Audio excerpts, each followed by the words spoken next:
ശോഭ ഗാർമെൻറ്റ്സിലേക്ക് ഏവർക്കും സ്വാഗതം.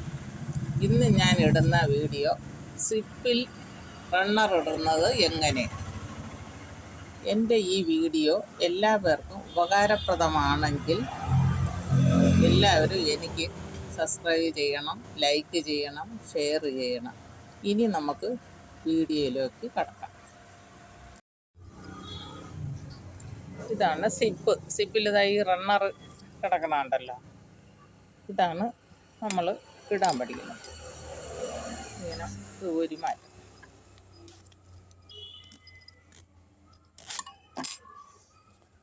ഇതാ സിപ്പിൻ്റെ തല, ഇതാ ഒരു തല ഇങ്ങനെ നല്ല വെട്ടി, നൂലൊന്നും ഇല്ലാതെ വെട്ടി വൃത്തിയായിട്ട്.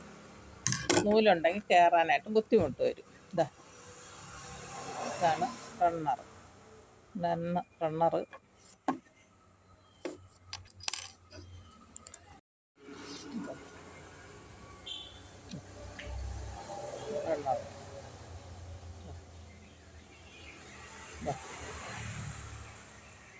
ഒരു വശത്തുള്ളത് ഇങ്ങനെ ഇട്ടിട്ട് നമ്മൾ ഈ ഒരു തലയിൽ ഈ തുമ്പിൽ പിടിച്ചോളണം. എന്നിട്ട് ദാണ്ട് ഈ വശം ഇപ്പുറത്തെ സൈഡിൽ കൂടെ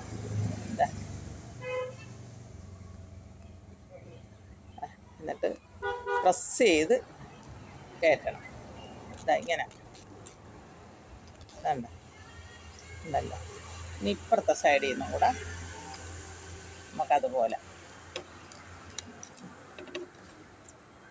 വെട്ടി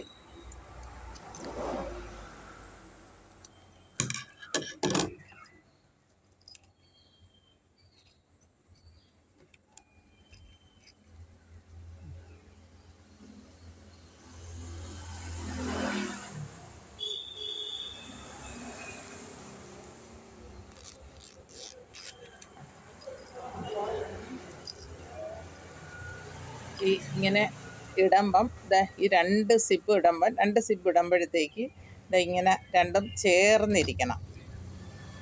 ഈ വളവ് വരരുത്. ചിലപ്പോൾ ഇട്ട് കഴിയുമ്പോൾ ഒരു തല കയറി ഇറങ്ങിയാണെങ്കിൽ ഇവിടെ നടുക്ക് ഇത്തിരി ഇട കിടക്കാം. അങ്ങനെ വരരുത്.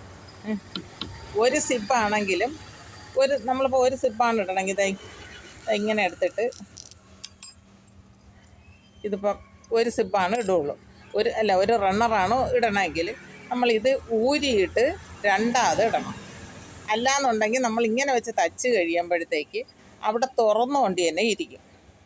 അപ്പോഴും നമ്മൾ തച്ച് കഴിഞ്ഞ് തുറന്നുകൊണ്ടിരിക്കുകയാണെന്നുണ്ടെങ്കിൽ കുറേ ദിവസം കഴിയുമ്പോൾ ഈ റണ്ണർ അങ്ങ് ഊരിപ്പോകാനുള്ള സാധ്യതയുണ്ട്. അതുകൊണ്ട് നമ്മളിത് അടച്ചിട്ട് തന്നെ ഒന്നേന്ന് ഇടണം. ഇതിപ്പോൾ ഇങ്ങനെ വെച്ചുകൊണ്ട് തന്നെ ഇടണം. അല്ലാന്നുണ്ടെങ്കിൽ റണ്ണർ പെട്ടെന്ന് ഊരിപ്പോവും. ഇങ്ങനെ ഇട്ടിട്ട് പിന്നെ ഒന്നേന്ന് സിപ്പിലിടണം. ഇത്രയേ ഉള്ളൂ. ഇത് കുറച്ച് ഒരു 4-5 പ്രാവശ്യം ചെയ്യുമ്പോൾ എല്ലാവർക്കും ശരിയായിക്കോളും. ഒരു റണ്ണർ കൂടിയ ബാഗിനൊക്കെ 2 എണ്ണം ഇടും. ഇത്രയേ ഉള്ളൂ. എൻ്റെ ഈ വീഡിയോ എല്ലാവർക്കും ഇഷ്ടപ്പെട്ടെന്ന് ഞാൻ കരുതുന്നു.